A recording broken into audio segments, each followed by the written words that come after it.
My name is Mthokozisi Nkosi.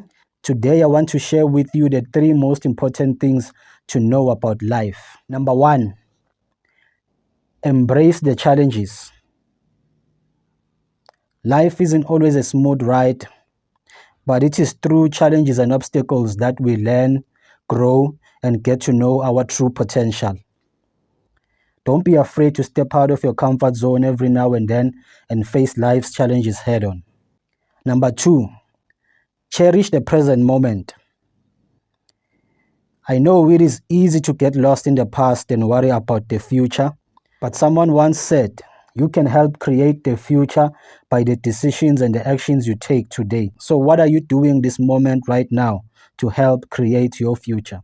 Because today and this moment right now is all that matters. So please always cherish the present moment, because thinking about the past won't help you, and worrying about the future doesn't bring anything positive into the present moment. So decide what you will do today to help create your future. And lastly, love yourself. Self-love is the best love.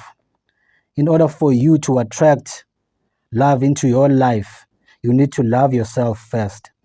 You cannot change the world by changing people, but you can change the world by changing yourself. In order for you to receive love, you must give love, and most importantly, give that love to yourself. Always remember these 3 important things about life. Embrace the challenges, cherish the present moment, and love yourself. Thanks for watching this video. Please don't forget to like, follow, and share this with anyone you think might need to hear these words right now. Remember, you have greatness in you.